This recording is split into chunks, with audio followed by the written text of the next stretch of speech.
30% discount at Stone Stopper by Moonstone TM. Find us at moonstonenutrition.com. Here Radio.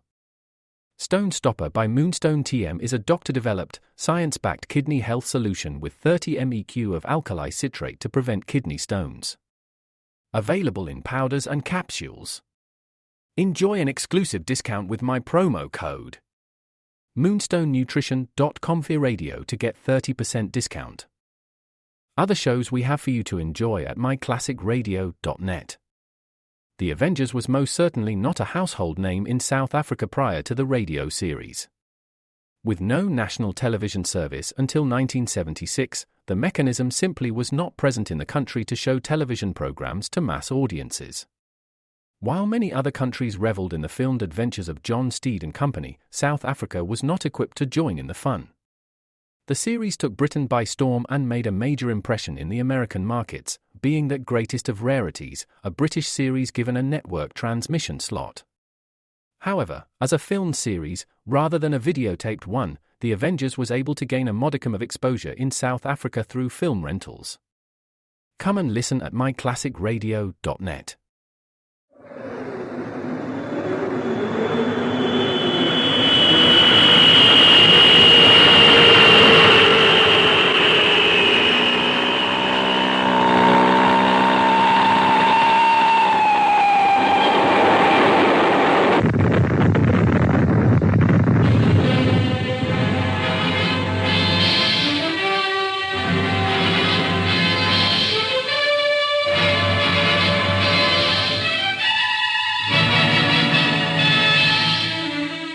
High Adventure.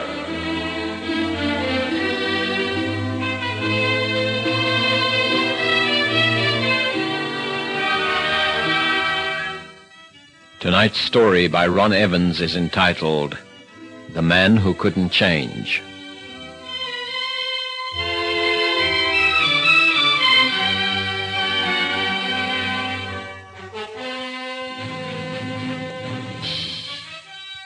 Marquis. This is the smoking taste you can tell blindfolded. This is Marquis. Marquis is the filter-tip cigarillo with a difference. As mild and smooth smoking as a cigarette. If you're a cigarette smoker, Marquis is made for you. Try one. You'll enjoy the difference. Marquis.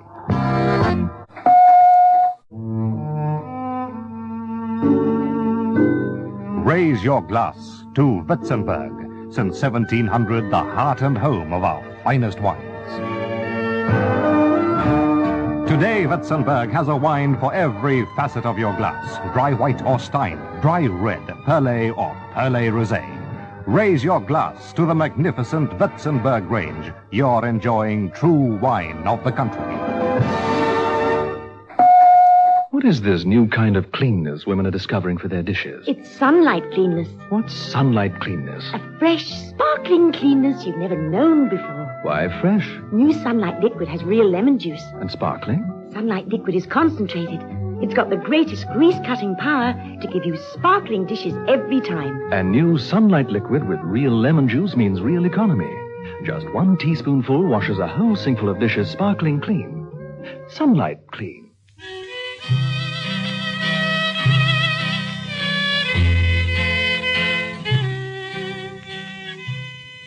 It was a hot summer in the sprawling Texas town of El Paso, 1895, and the wildest parts of the Wild West were now tamed by the Texas Rangers. The bad men were either dead or in jail, and that was how the embittered John Wesley Hardin found it when he returned from a 10-year stretch in Huntsville County Prison. John Wesley Hardin, a veteran of 100 gunfights, and a man with 40 notches on his guns. He'd been brutally treated in prison, and when he finally emerged, he looked 20 years older than his real age, 42. He was a legend in his own time, and started to take advantage of it. In his favorite haunt, the Acme Saloon, John Wesley Hardin's voice was the loudest. Around him always gathered a group of cronies and admirers, many of them women. His current lady love was Barbara Rose, the wife of a nasty little cattle rustler, Martin Rose, a man being hunted down by the chief of the local Texas Rangers, Captain Jeff Milton. One afternoon, Martin Rose rode up the main street, and Milton was waiting for him.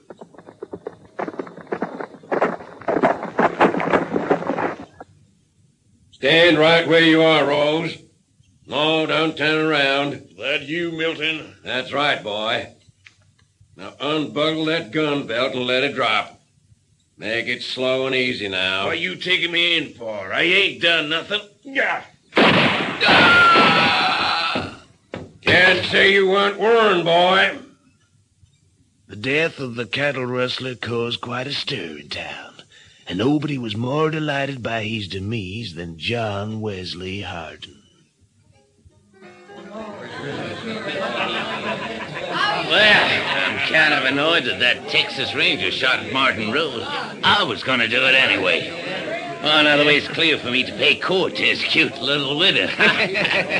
You know, that Jeff Milton did the killing, maybe, but I got the prize, huh, fella? Yeah, Wes. She's all yours now. Well, here comes the little lady herself. Hey, sorry about your husband, Barbara. You ain't, Wes. You're making a celebration of it, and I'll join you. You ain't sorry, Babs? Sorry about that little snake, huh? He asked for it a dozen times over. I guess it would have ended up with him and me fighting it out in the main street if Jeff Milton hadn't gotten first. So I heard you yelling before, Wes. I reckon it's maybe that Jeff Milton might be fancying you, Babs. I saw him eyeing you last night. You're saying I killed Martin Rose so I could take his wife, Hardin? Well, hello, Captain Milton. I reckon you'll have to draw your own conclusions. Don't tangle with him, Wes. I want to put on record before all these witnesses that Martin Rose was killed because he drew a gun and tried to resist arrest. I did my duty to this community. Wes Hardin is a damned liar if he said different. Harsh words, Milton. Very harsh words. You wouldn't talk to me like that if I were carrying my guns. You're lying again, Hardin. You got those guns of yours under that fancy long coat. I'm standing here giving you a chance to use them. Or tell everybody in here that you're a liar. Well, Hardin, what's it to be? Gentlemen, I reckon I must have told a lie. Seems I got some business to attend to in Jairus. Well, one thing. Hey, I don't think Wes will show his nose in town again after that, Babs. Fancy Wes Hardin backing down like that. Who'd ever believe it? After all the big talk, too. Yeah, times had changed. 11 years before, Wes Hardin would have gunned Milton down without a second thought. The confrontation was the talk of El Paso for weeks after. Wes's cronies maintained that he'd only backed down because of Milton's position. They all knew that Wes still had his famous calfskin waistcoat, which was specially fitted to carry 2 guns. In spite of having to cross-draw them, Wes was faster than most men with conventional holster, and would be sure to use them against any lesser man than Captain Milton. Their theory was to be put to the test 2 months later, when Wes rode back into El Paso.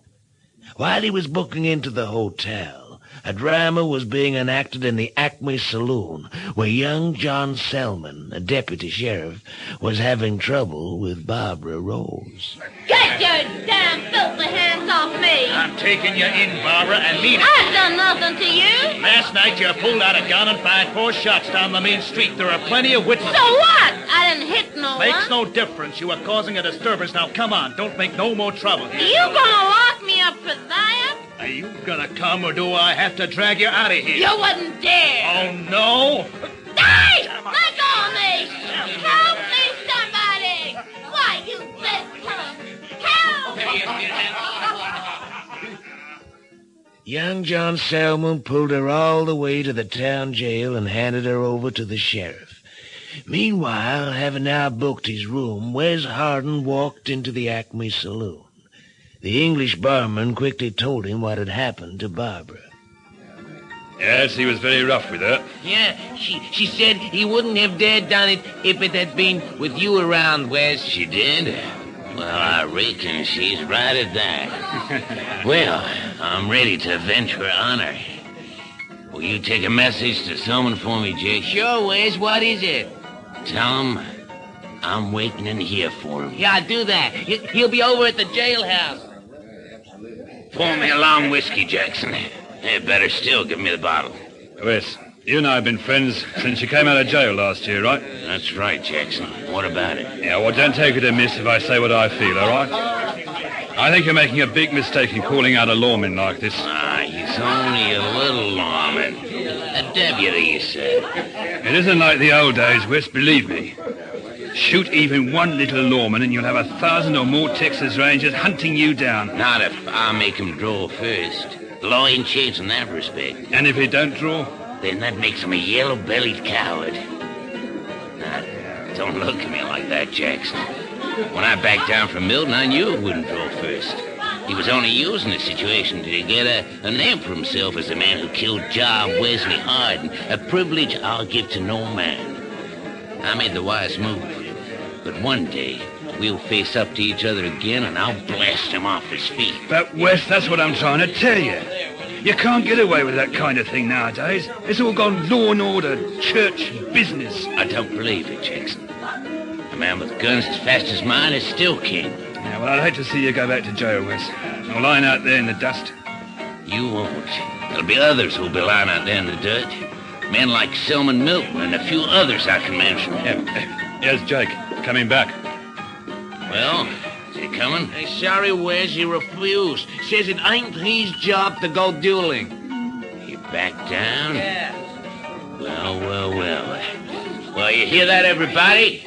That big hero Selman won't come here and face me. That's because he's only fit to fight and manhandle women, like y'all saw an hour ago.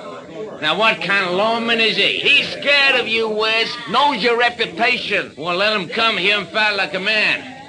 He's a chicken liver coyote, and I'll shame him into facing up to me. You got the drop of Wild Bill Hickok once, didn't you, Wes? Yeah, that's right, boy. Tried to arrest me in Abilene. Told me to hand over my guns, and when I did, I gave him the old border roll and took him by surprise. For 3 days, Wes Hardin called young John Selman every name he could think of to make him take up the challenge, all to no effect. However, Selman's father, known as Old John, lived a few miles outside El Paso. He'd been a gunslinger in his day, but had changed to the side of the law in later life. At this time, he was sheriff of Precinct 1 of El Paso County.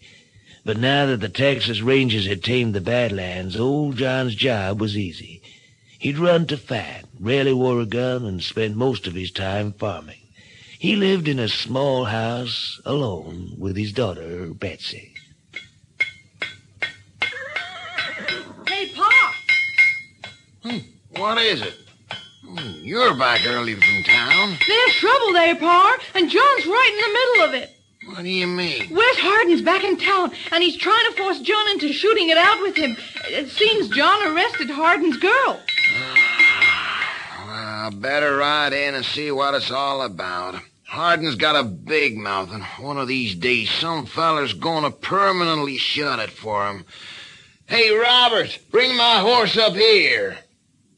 You go and get my gun belt from the bedroom, Betsy. You're not gonna talk to Hardin, are you, Pa? Oh, just a few gentle words of advice, that's all. But he may try to fight. No, I don't think so. He's all bluff. His argument with Milton a couple of months ago proves that. Hardin ain't going to risk prison or a noose just to settle an argument. He knows he can't get away with it in the same way he did in the old days. Now, hurry, fetch my gun belt. I don't want to be getting there at sundown. Okay, Pa, so long as you promise not to go risking your neck against that madman.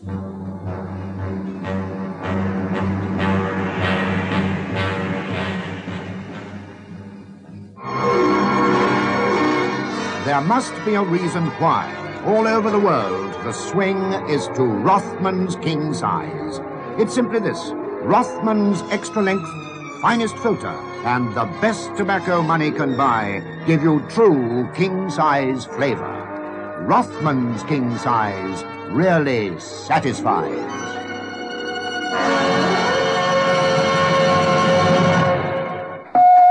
Call Lillian Sachs. I can't. My nose is blocked up. He can't. His nose is blocked up. He can't. His nose is blocked up. Use Tristan nasal spray. Use Tristan nasal spray. Use Tristan nasal spray.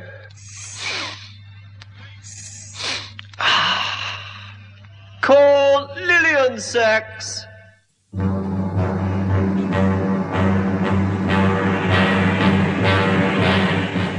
It was just afternoon when Wes Hardin walked down the street with some of his pals, his arm linked in Barbara Rose's. Sheriff Bronson had just released her from the jailhouse, where for 3 days she'd shouted and cussed. To relieve himself of his noisy prisoner, he'd reduced her 7-day sentence for good behavior. As the group walked towards the hotel, old John Selman rode in from the other side of town. Bronson will be sorry he kept you in for 3 days. You'll see if he ain't, Babs. One day he'll cross me and he'll end up lying in that dirt over there. Oh, he ain't such a bad guy. Takes his job too serious is all. Makes no difference you're pleading for him. He could have found a technicality and let you go 3 days ago. What do you reckon, Will? Yeah, that's right, Wes. No need for him to have locked her up. Hey, you see who that is riding down the street? Well, if it ain't old John Selman, come to give that boy of his a talking to, I'll bet. He's coming over here, Wes. Good day to you, Wes. You mind if we have a friendly chat? Oh, come and join us for a drink at the hotel, John. Haven't seen you for years. Where you live now?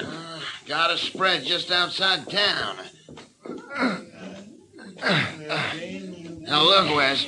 Yeah? What I gotta say won't take long enough to last through a drink. Better I say it right here. You want to talk about that son of yours? The one who doesn't know how to treat a lady? Oh, he knows how to treat a lady when he meets one. Don't get too much practice in this town. By that you mean Ma Barbara ain't a lady? I ain't saying nothing, except this. Keep your big mouth shut about my boss. I'll say what I like, and nothing I've said ain't true. Look, John's a good kid, Wes. Oh, yeah? Times ain't like they used to be when the man with the fastest gun was the man most likely to live. That's so. Today's kids don't go in for this fast draw, fast shoot stuff. Now, you and me, Wes, we fought together and drank together. Oh, they were great days, great memories. Now, look, take my advice, Wes. Hang up your guns and confine yourself to telling stories in the act. Well, the world's gone soft. It's full of lily-livered cowards, and you kid heads the list, John. My kid's all right, Wes, so you better keep quiet. He won't fight you because he's got enough sense to know it's suicide. Well, you just better take him back to your spread and put him in the chicken run where he belongs. You're forcing me to make a hard decision, Wes. I'll say it loud so as all the world can hear.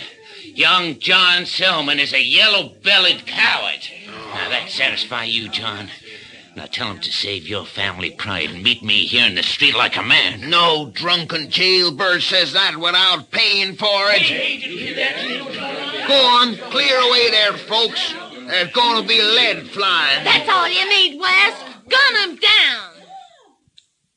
Old John Selman backed off into the street, his eyes fixed and hardened, and his right hand hovering inches away from the butt of his gun. The townsfolk who'd gathered around moved out of the light of fire. It was like a scene from the old days again. Wes Hardin patted his long, elegant black coat. I'm waiting, Wes. Markison, you give us a signal, huh? Okay. I haven't got my guns with me, Selman. That ain't like you. Never reckoned I'd need them today. Well, go get 'em. I'll wait here. Yeah. You wait here. Inside the Acme Saloon, Wes Hardin bought drinks all round. He was his old boastful self. While outside, an old man sat on a barrel and waited. Pa, they just told me what happened. You can't fight Hardin. You get back to your job, son, and let me deal with Look, this. this is my quarrel, Pa. If anybody has to stand up to him, it's me. Look, you keep out of it. But if I come off worst, you still stay out of it. Please, Pa. Go back to the ranch. Forget it. Folks will understand. Oh, you don't understand, John. Since Wes Hardin backed down from Jeff Milton, has been spoiling for a gunfight to bolster his reputation. Too many folks have laughed at his loudmouth boasting in the Acme, and it's hurting him. You were to be the sacrifice, boy, and I ain't going to allow it. He knows you're no good with a fast draw, so you were perfect for the part. You're gonna be the sacrifice instead, is that it? Listen, Pa, you're so out of practice with that gun, you'd put up a worse show against him than me. I give you that. But you got a lot of years ahead of you. I'm old and spent. The world can afford me. Don't talk like that, please. Okay, so we can both pull out of town and forget all about it. Maybe folks will call us cowards, but we'll still be alive. The Salmons ain't cowards, John. Just a mite cautious, maybe. What good is your dead body lying in the street out here gonna do us, Pa? I told you, son. Wes is spoiling for a gunfight. If it ain't us he guns down, it'll be some other poor feller who can't use a gun properly. Until he's dead or he's killed somebody, this town ain't safe. No lawman can do anything about it until after it's over. On top of that, he's got so many friends in town, he'll more than likely get off with a self-defense plea. You know how it goes. Never thought of it like that before. So you just go back and do your work and leave this to me. Don't seem right, though. He started the quarrel with me, not you, Let's Pa. not go into that again, huh? It's our quarrel. Okay. Where is Hardin anyway? Said he was going for his guns, but I saw him mosey off into the Acme. But I ain't hurrying things none. We got all day.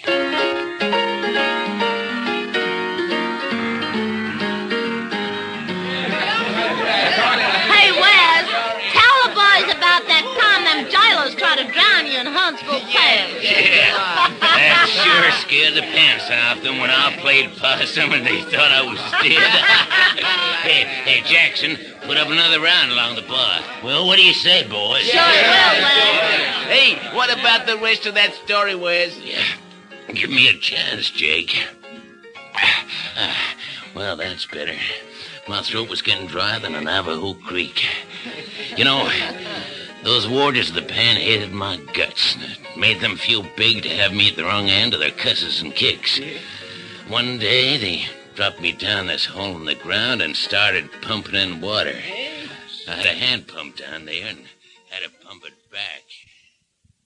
It should be you out there, not Pa. I tried to convince him of that, too. He chased me away. Said it was a matter of family honor and his duty to the town. It don't seem right. Why should Pa have to do the dirty work? I'm going to him. Lend me one of those shotguns. Stay away, Betsy, for Pa's sake. Lend me a shotgun. No, keep out of it. I ain't gonna let you get mixed up in this. It ain't women's business. No, we'll see about that. Betsy, come back here. What's the use? I'll soon chase her back here. She's as cussed and as stubborn as he is. And that was another one for Boot Hill. Say, that must be some kind of record, Wes. 3 Cook County sheriffs in a row. Hey, say, when you gonna get your guns, Wes? Old John will be dying of old age soon. Yeah, you're right. I guess it's time to kill that stupid fat fool out there. Yeah. Well, all of you drink up and get out there in the street ready for the show. Yeah, you're right. You hear me? Everybody outside. Well, Wes, I don't intend to miss the show either. Jackson, you just stay here and pour me another drink. And have one yourself. You think that's wise? Let me be the judge, huh? Anything you say, Wes. Why don't you go on in and get him, John? Pa? Oh, Betsy, what are you doing here? I told you to stay at home. I just talked to John. I can't let you go through with this. Oh, come back to the ranch with me. Please, Pa. I can't do that. Now go back and leave me alone. This ain't your business. It is my business. Girl, you've made up my mind for me. Pete, Sam, take a hold of her for Oh, me. no, Pa! Oh, let go of me! Let go of here! Pa, don't go in there,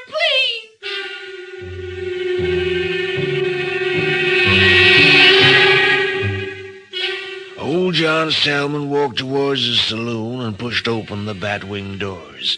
The crowd pushed forward to peer inside as he disappeared from sight.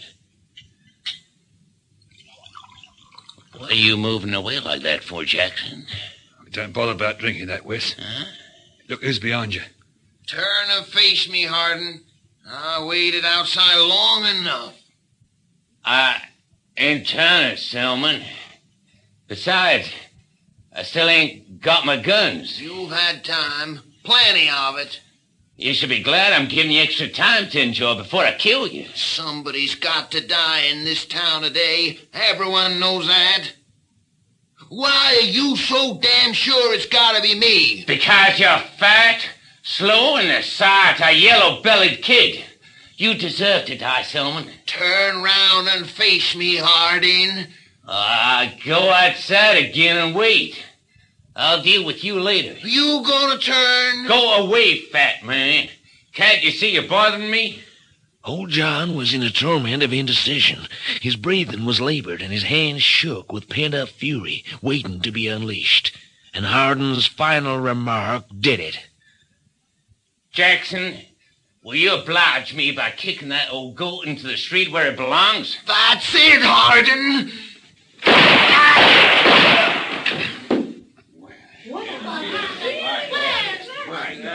You shot him from behind, John. Somebody had to die. Can't you see that? And who deserved it most?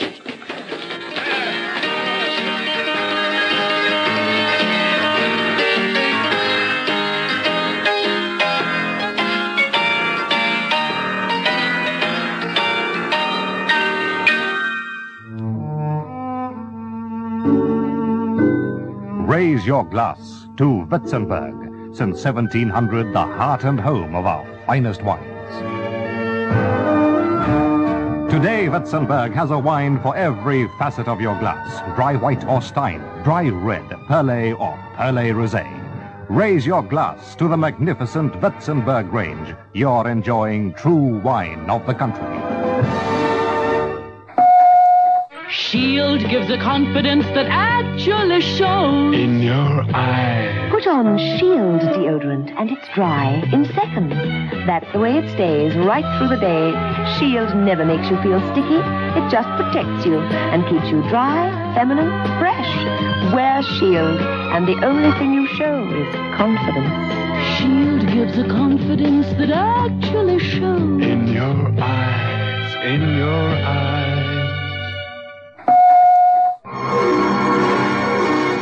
There must be a reason why, all over the world, the swing is to Rothman's king size. It's simply this: Rothman's extra length, finest filter, and the best tobacco money can buy give you true king size flavor. Rothman's king size really satisfies.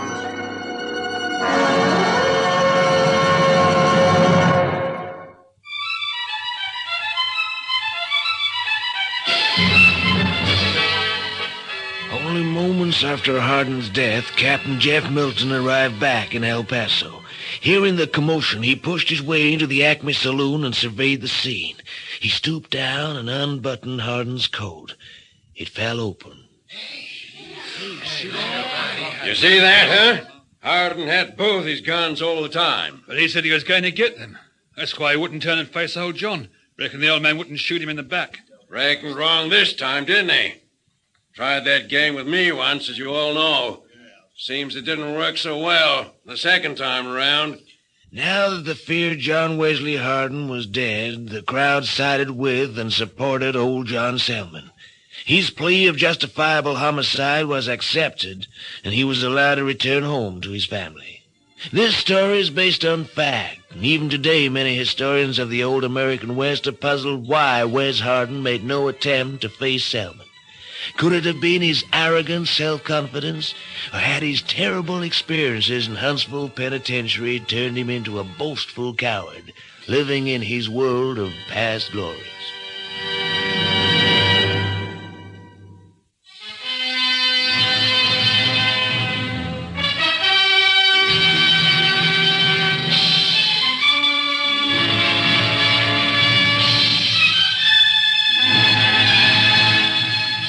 High Adventure is produced by Anne Freed and directed by Henry Diffenthal.